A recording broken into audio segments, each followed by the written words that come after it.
When we started this series back in the days of the beta of FM23, the premise of the save was to make Chelsea stand proud at Stamford Bridge once again.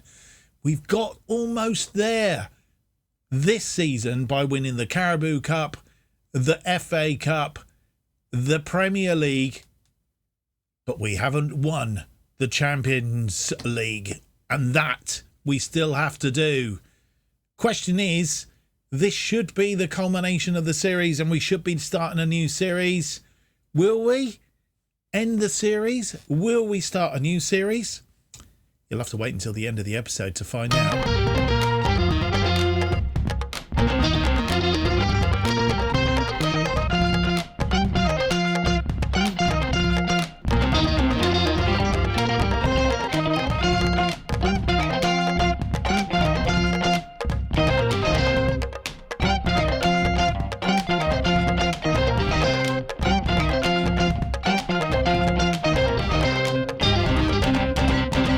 Hello and welcome to episode 72 of Making Chelsea Stand Proud. My name's Mark, and on today's episode we have the culmination of our season with the end of season review and the transfer special. Is it the end of the series though? I know you're begging that question. First of all, thank you for comments on the episodes previously. I've had a few comments from one person in particular, and a very big thank you for that. More comments would be appreciated, and thumbs up and all the rest of it, because it all helps here on this channel. If you want to extend this series, you still got time.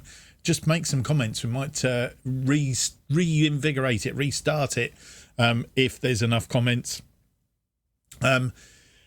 As I said, we will get to the end of the episode, and I'll let you know whether we are going to continue or we have a new series starting next week. That is the question. We'll look at that in due course. But today, of course, it is the culmination of the season and season 24-25, and we'll have a look at everything that goes on, including the end of season review and all the rest of it. Just a recap for those who may have missed the last episode. I'm not sure if you want to have missed the last episode. Go back and have a look at it in the playlist. That's what I was trying to think of. Finished the season against our arch nemesis Liverpool 5-0. How did we do that? Kai Havertz scoring 4 goals. Khalido Koulibaly, I think, from a corner after 66. It's all a distant memory already, but Kai Havertz really having a fun time against Liverpool, and we're glad he turned up, basically. We did a job on them, that was for sure. And to add to that, of course, we ended the season against Manchester City, who'd won the Premier League for, I don't know how many seasons, we'll check in a minute, and beat them 3-2. A bit of a turnaround because we were 2 goals down, and come back and won that one 3-2. Goals from Savic after 56, and that man again, Kai Havertz, scoring 7 in the last 3 games, I think it was. Scoring 2, a nice little brace, 66 and 68, and finishing Manchester City off as well, so that we managed to secure the Premier League on the last day of the season, which was rather splendid. Let's just go and check. Here we go. Manchester City had won it for 4 seasons on the trot before we stomped on their ground. Liverpool win it before that, and Manchester City win it the 2 seasons before that. So they'd won it 6 times out of 7, and now 6 times out of 8. And we'd won it for the first time since we won it in 2014-2015. So a decade, basically, to get back to winning the Premier League. Yes, so there we go. Right, we'll deep dive into the league table in just a short while, so I'm not going to go over that because we do like to do that. So we'll do a bit of a deep dive very shortly. But I think first up is the end of season review. Let's have a look at the goings on at Chelsea.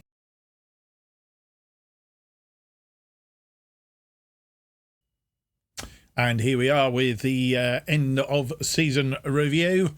And we're having a look and seeing what's going on, of course, or what has been going on. And we start, of course, as always, with the new arrivals. And there are trophies in the cabinet there, of course. Premier League and the Carabao Cup and the FA Cup. And these are the players that have come in. It was a busy season on the transfer market. Safe to say there was some good business done in bringing in some key new player signings who contributed hugely to this season's success. Matthias Tell coming in. He's the best average rating. He was our star player signing of the season, apparently.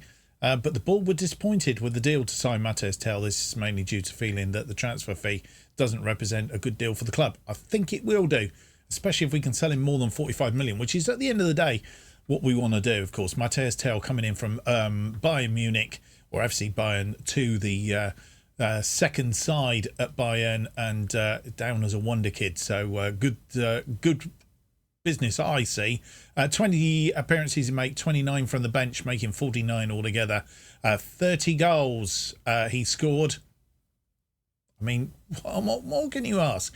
9 assists, that's 39 goals he contributed to, of 7.45. Well done, Mateus. Rodrigo, the board were pleased with this deal. Come from Real Madrid for £68 million. 34 appearances, 10 from the bench. 13 goals, 10 assists, so he's contributed 23, 7.22. The other one, which is really good, took over from Mendy, of course. Marco Carnesecchi, only paid £3 million for him. What a deal that was, wasn't it? From Atalanta. Made 38 appearances, 1 from the bench. No goals, no assists, but a 7.11 for him. Excellent. I think the board were quite pleased with him, pleased with the deal for Marco Carnesecchi. Also pleased with Milinkovic Savic, who come in from Lazio. £60 million. He cost us 22 appearances, 27 from the bench, 9 goals, 4 assists, a 7.05. Enzo Fernandez, world-class midfielder from Benfica for £44 million. 29 appearances, 17 from the bench. Oh, sorry, Mike. 2 goals and 7 assists, a 7 on the average rating. And then Kingsley Coman from Bayern Munich, 70 million, 27 appearances, 13 from the bench, 10 goals, 4 assists, and 7 average rating. I don't think we've seen the best of Kingsley yet. I think there's more to come from him. He obviously had picked up a few injuries as well through the season, which didn't help. And Joran Timber from Ajax for 65 million. Probably overpaid him. The board were happy. Okay, board were happy. I would have said we probably overpaid for him, but 51 appearances he made. So he's pretty much an ever-present. 6 from the bench. 4 goals and 2 assists, a 6.89. I've expected him to have slightly higher average rating. A little bit disappointing that, but nonetheless. Our outgoings... Of course, we got rid of Callum Hudson-Odoi. He went to Dortmund for 40... Sorry, don't know what he went for. 44 appearances, 3 from the bench. He made 6 goals there, 9 assists, 7.07. And Pulisic went to Paris Saint-Germain, made 10 appearances, 21 from the bench, 3 goals, 4 assists, a 7.03. And then, of course, the other outgoings we will not talk about too much. Cesar Azpilicueta, he left for £1.5 million. Conor Gallagher, 30 million. Went to Leicester. Thought we got to Newcastle. Went to Leicester. He made 21 appearances. Got a lot. Ruben Loftus-Cheek went to Lyon. Tyreek George to Celtic. Jorginho to Inter for 30 million. Raman to Reims. Silcott Dewberry, 18.75 thousand. That's not a lot. Granit Xhaka came in and went out, of course. 800,000. Torreira, Shalabar. I think Pierre-Emerick Aubameyang went to Calgary for no fee, if that's right. All quite happy with that. I don't think they were too happy about Hudson-Odoi. But anyway, he went out and... yeah, there we go. I won't go through the loan outs because obviously we loaned out quite a lot. The most obvious one, of course, was Romelu Lukaku to Real Madrid, basically because we couldn't afford his wages. 350,000 a week he was on, and we just wanted to reduce the wage budget, so he went out loan to Real Madrid, and they did a deal. He's going for 36 million, I think it is. 46 appearances he made there, 7 from the bench, 34 goals, really good return, 6 assists. 7.41, and Jude Sun-Up Bell was at Cardiff. Try and get him into the team this season. He had a good season there. 41 appearances, 32 goals, 6 assists, and Chukwuemeka Mecca Augsburg, 30 appearances, 8 goals, 4 assists, and a 7 rating. So some of those players maybe try to start to integrate into the team this season. Let's hope. How the season unfolded then, we've qualified for the Champions League, finished first, 41,656, 99% of the capacity.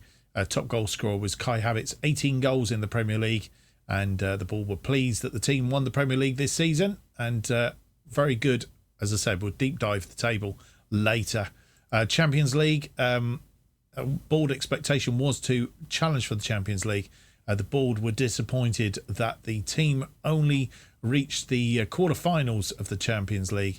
However, they understand that the team had a difficult draw. Knocked out by Bayern Munich. We'll check to see if they actually won it in the end. I think they got through to the final, but we will check that one out. Quarterfinals, want to go further this season or next season. If we do it, of course. Kai Havertz scored top scorer in that, 8 goals. In the FA Cup, we won and retained the FA Cup. Expectation was to challenge. The board pleased that the team won the FA Cup. Kai Havertz, again, top scorer, 7 goals in that competition.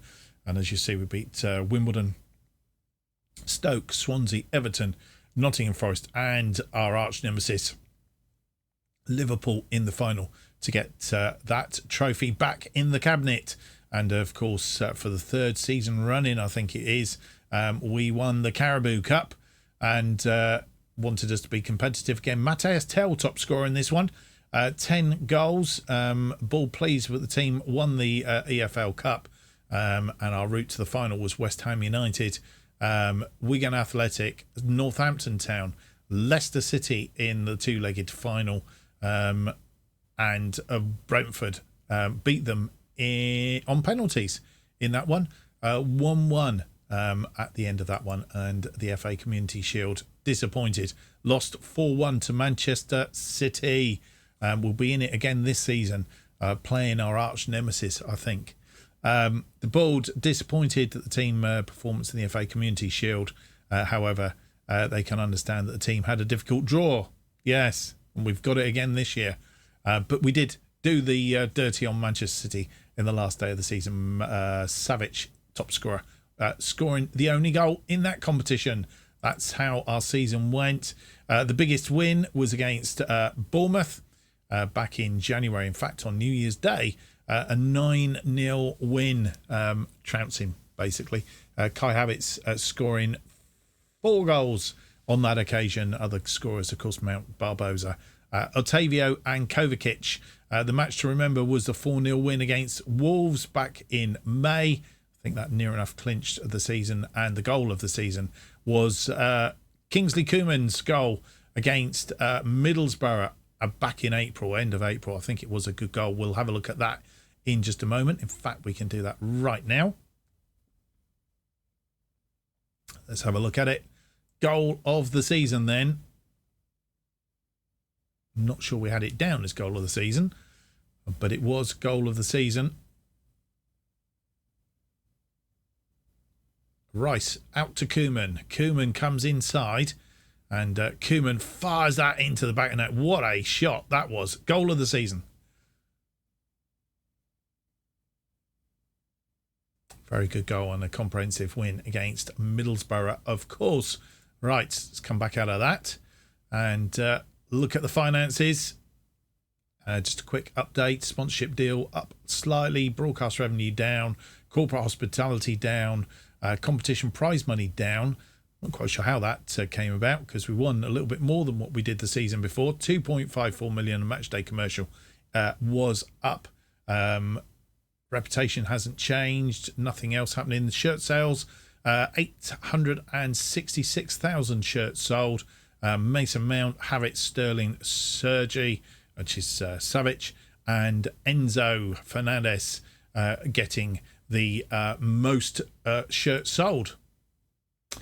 And how we lined up: the best 11 as Karnasechi in goal, Chilwell, Timber, Koulibaly and James, Savic and Rice in midfield, Rodrigo, Mount, Sterling and Havertz up front, making up the 11. Everybody having an average rating of 7 or over, apart from Yoran Timber, who got a 6.89. Of course, Yoran Timber could also play out on the right-hand side as well.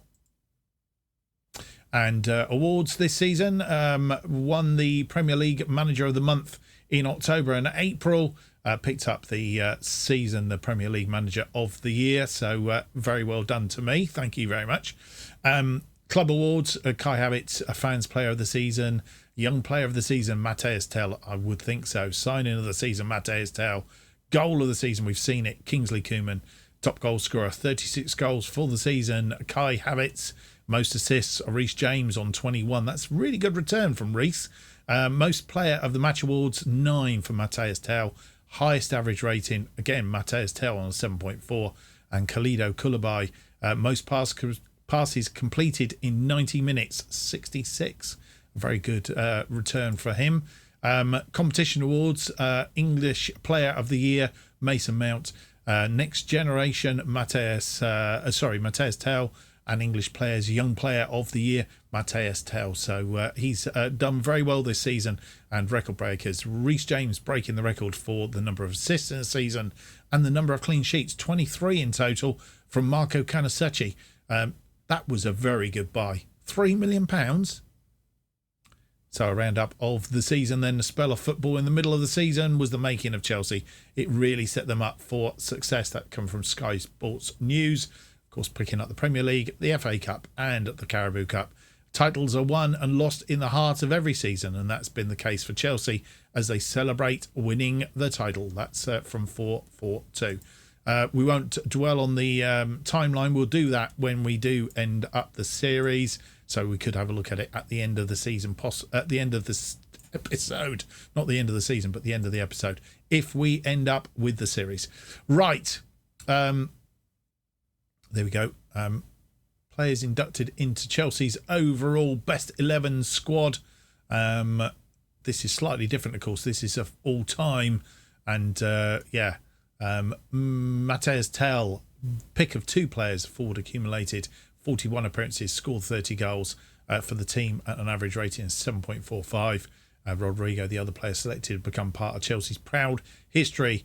So this is how the overall best 11 squad for the series. Mendy in goal then, James, Fofana, Koulibaly, Chilwell, Tell and Kante, Hudson-Odoi, who's no longer with us, of course, Mason Mount and Raheem Sterling and Kai Havertz up front. So they are the all-time best 11.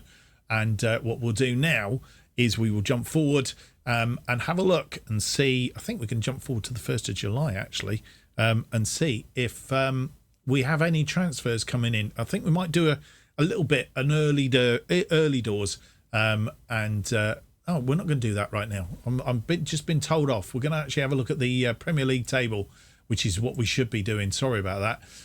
Right, yes, the deep dive of the table we like to have a look at. So this is how it all finished. We finished with 93 points, 5 points clear of Liverpool in second, who were chasing us down all the way along the line till they lost that last game of the season against Bournemouth. Manchester City in third on 77 points, well clear of them.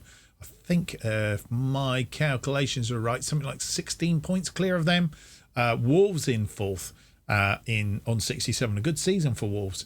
Everton are fifth on 65, Arsenal sixth on 63, and Tottenham finished up also on 63. Leicester are in the Champions League. As I say, I'm still unaware of how they've qualified the Champions League.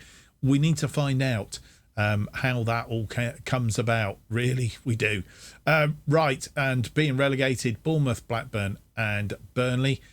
We can actually see who's coming up the other way, I think. No, we can't, because we'll have a look at that in a bit, because that hasn't been decided yet.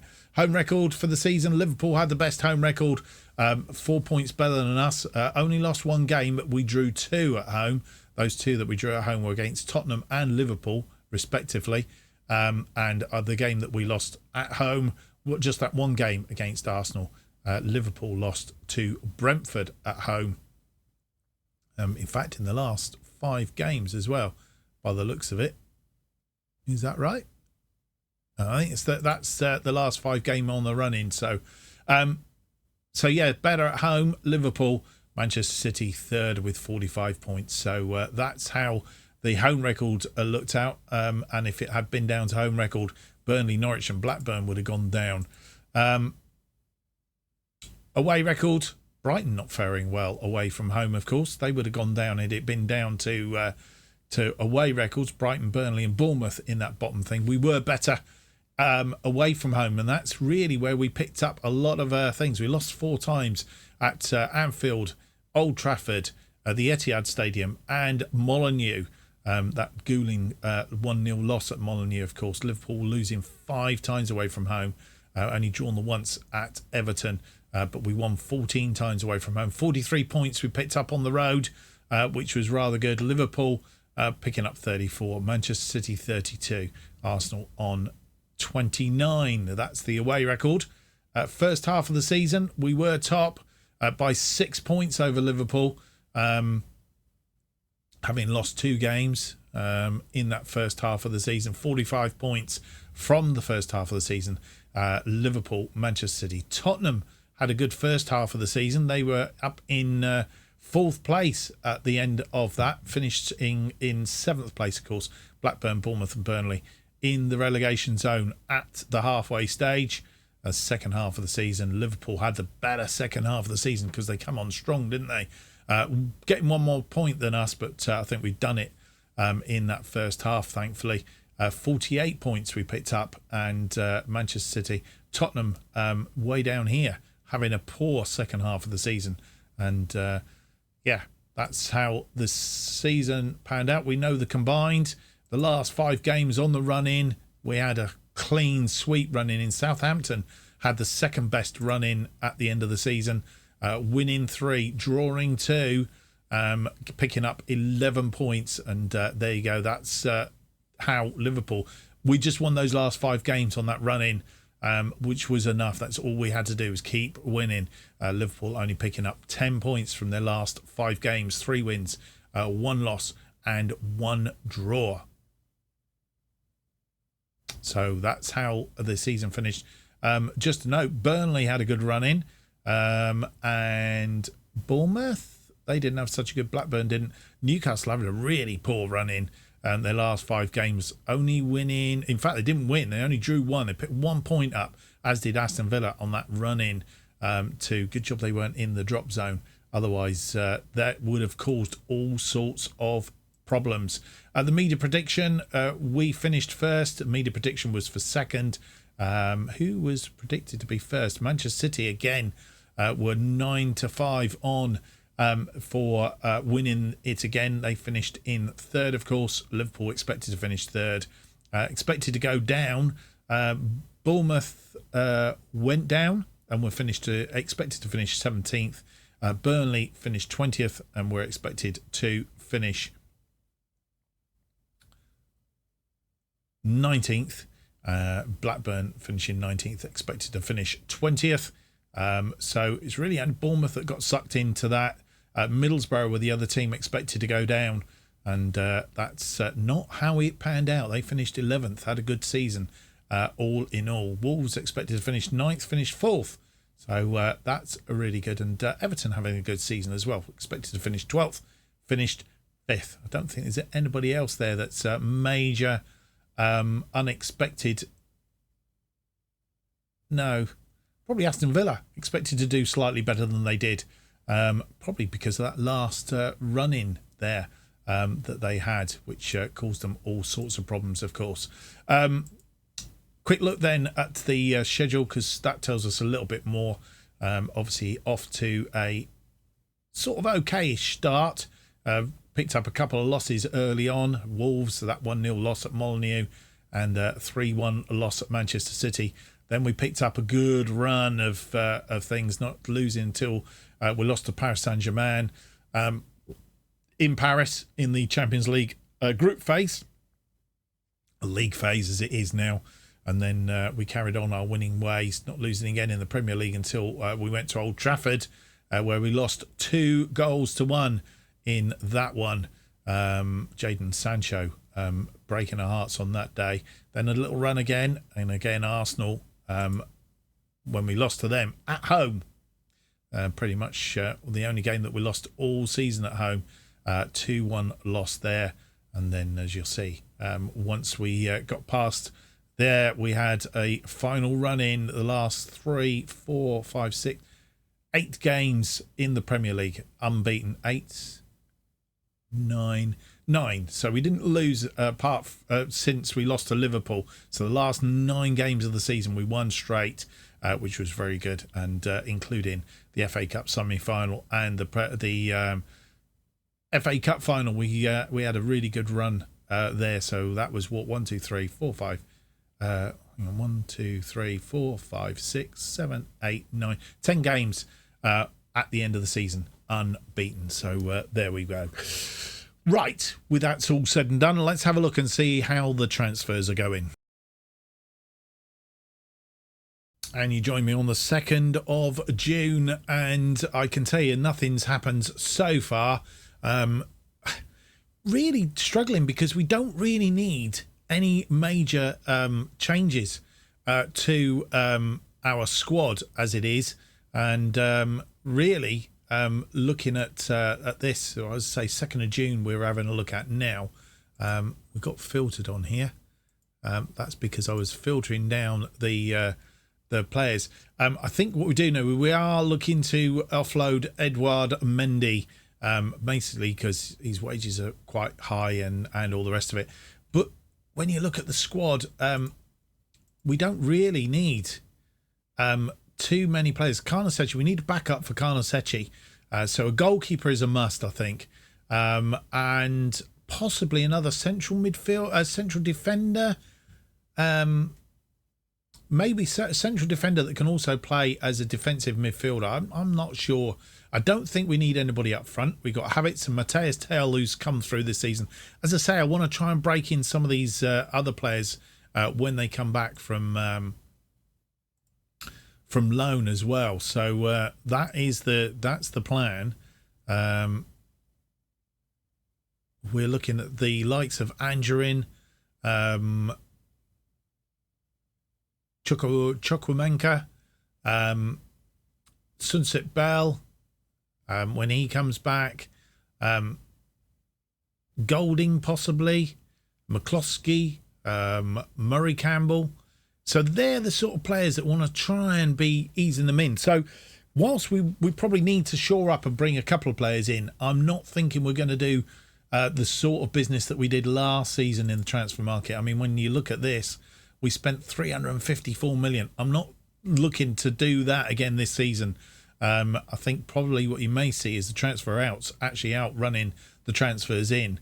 And I think what we'll do is we will just strengthen in a couple of places and then look to bring some of the youngsters through. Because when you look at our financial position, 99 million overall balance, profit and loss this month 232. So that would be because some of the competition money coming in. Last season we lost £3.5 million. Yeah, we have a transfer budget of 95 million. We have a wage budget of 5.7 million. Currently spending 5.3 million. So we've got somewhere in the region of about 400,000, which isn't a lot of players. 2 players will eat that up, especially if they're expecting huge wages. So that's something we've got to be careful of. Having said that, we possibly will offload a few. So I think that's given you a little bit of an insight. Let's see if we can do any business. We'll come back on the 1st of July. Well, there was me saying I'm not going to spend too much. As you will see, we have brought in the goalkeeper that we wanted to bring in. Mike Maganian is come in from Milan. He is a 4-star current ability, a 4-star potential ability as well. 29 years of age. He's 6'3". As you'll see, he's quite good in all departments. He's not got much flair, but his jumping reach is good. His agility is good. Communication, kicking, and so on. As it currently stands, he will possibly push Carnesecchi back as a reserve goalkeeper. I feel a bit bad because Carnesecchi's had such a good season, but it will give him a little bit of competition there. But Maganan is going to be the number one goalkeeper. I think we'll see how that pans out. His history is this. He was at Paris Saint-Germain, went to Lille for 6 seasons, and then went to Milan for just 11.25 back in 21-22. And he's come to Chelsea now for 200 million. Milan getting a fantastic deal out of that, I think. So we've spent more than I had bargained for financially. We've got 46 million in the pot still. Brody Hughes, the only player going out, he's gone to the Fulham under 21s. Brody Hughes has left us. Nobody else has moved as yet, so it's all very, very quiet. The other thing that has happened, of course, is the fixtures for next season are out. If we can have a look at those, thank you very much. You will also see that we have been playing in the FIFA Club World Cup. Let's go back to last season because we did play New York City in that competition. Group match, 2 games in the group, 3 teams in the group. Beat them 5-0. Mateus Tel, Havertz, Golding. I did say we're trying to break him through. And Kovacic getting the goals in that match. And then you will see Atletico Mineiro. I think they're from Brazil, if my memory serves me right. Beat them 5-0 as well. Kai Havertz getting 4 of those, one of those from the penalty spot, and Eric Garcia the other goal. And then we lost to our nemesis. They're back and doing us damage. Yeah, we lost to them by 2-0. Very ghouling goals from Gomez and Gonglaves getting the goals there. So really, really disappointing. We're about to go on our pre-season camp in China. I'm going to play 2 Chinese teams, and then we have a friendly against a Portuguese side, I think. And then we've got a final friendly against Inter, which is at Stamford Bridge, and then the FA Community Shield against Liverpool. That will be our first episode of the next series. First episode of the new season, if we do it. So more about that in a bit. And then, of course, we open up the Premier League against Southampton and Norwich. Round about Christmas, we have Boxing Day. We played Middlesbrough. Sheffield United, one of the sides coming up. I did say we would have a look at that. We will do in a second. We play them around about New Year's Day, home match against Aston Villa. And we finish off the season against our arch nemesis. Let's hope we're not in the same position as we was this season where we need to beat them. And Newcastle on the final day at St James's Park. So that is how it's done.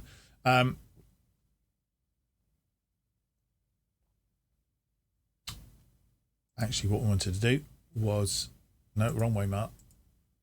Oh, he's going on. Gone the wrong way, haven't I? Let's do that. That's what we wanted to do. And as you will see, Sheffield United coming up as champions. Oh, we're in the wrong bit, aren't we? to see who come up. We'll pick that up in a minute. We'll pick it up in a minute.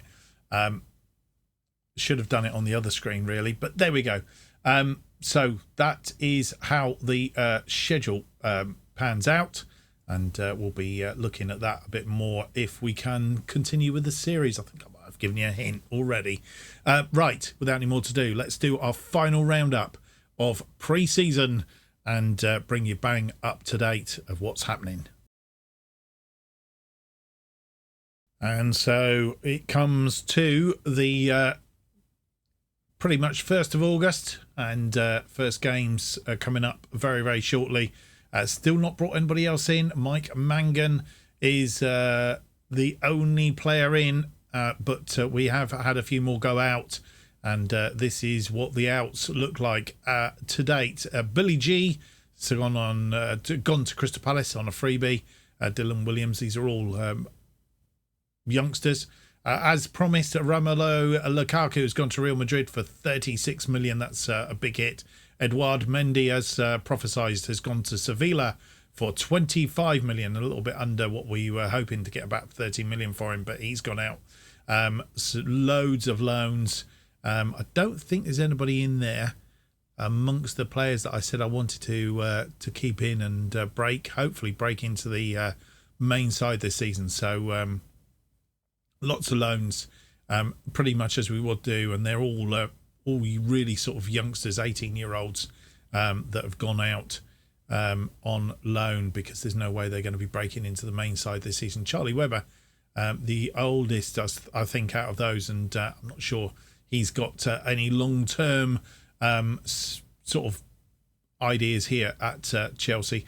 One other player that we're currently in negotiations with is Josko Gvardiol. He is Czech, I think, Croatian.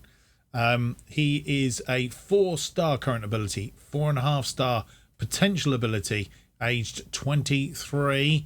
He is second best on the left side of defence as that wing back, and he's probably the 4th best in central defence. He is 6'1", heading 14, jump reach 15, but lots of mental and physical attributes. So tackling 16 as well. So we're looking to possibly bring him in. It's not quite the player that I wanted, as I said. Ideally would have brought in somebody that could play central defence and defensive midfield, but possibly not what we were initially looking for. So we'll see. So we'll confirm whether he's in or not in due course. Right, which leaves us to have a look at the other friendlies that have gone on. We've done the training camp, beat Shanghai Shunhuna 4-0 and Ganghus 4-1. And then the Monterrey's, I think, as I say, Brazilian side, I'm not sure, beat them 6-0. Kovacic, Rodrigo getting 2, Yaron Timber and Matthias Tell on the score sheet, as he has been on and off. So he's got a brace there as well, which means that the next game that we'll be playing will be a friendly against Inter, which is going to be on the telly nonetheless.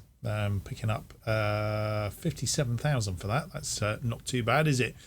So Inter have played them a few times before, both in the Champions League a couple of seasons back now, where we beat them 2-0 at our place, lost 2-0 at their place. So could be interesting to see how we've come along, see whether any new players make a difference. So that is pretty much the roundup. We will do one final thing that we should do, and let's have a look at the season preview. And here it is. We are expected to win 13-8. Manchester City second, 11-5. Liverpool 4-1 in third. Arsenal 25-1 in fourth, and then Tottenham fifth. Manchester United sixth. Newcastle seventh. Expected to go down. Leeds, Middlesbrough and Sheffield United. West Ham, Leeds and Sheffield United coming up out of the Championship, and that is who is expected to go down this season. And we did say one other thing that we haven't done. Competitions.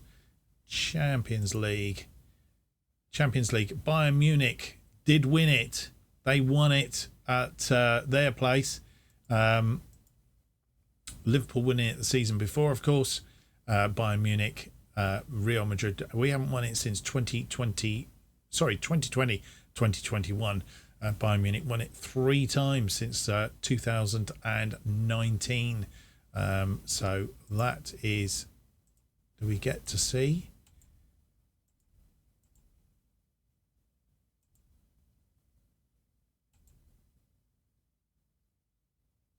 Yeah, they beat Inter by 1-0. Bayern Munich beating them by 1-0 in the final on the 31st of May. So that's how that ended up. Right. So that takes us to this point in time where we find out whether we're continuing the series or not. Are we continuing the series? Yes, we are. We're going to continue the series. We're going to come back for Inter and Liverpool on our next episode. And then what we'll do is we will have the opening 2 games of the Premier League season against Southampton and Norwich in the episode after that. So that's how it will all start or end, whichever way. This will be, whether we win the Champions League or not, will be the last season. I'm not continuing it after this. If we don't win the Champions League this season, then that is the end of the series anyway. So this is the final season with Chelsea as we try and make them stand prouder. Can we win the triple last season? Can we win the quadruple? That's what the task is. Let's go and see. If we can, great. If we can't, then we will leave the series there and we will start a new series, because otherwise there won't be enough time to run a new series before the FM24 beta comes out somewhere around the end of October. Well, I hope you've enjoyed today's episode. If you have, don't forget to leave me that big thumbs up, subscribe and hit the notification button to keep up to date with all future episodes of this and new series as they are released.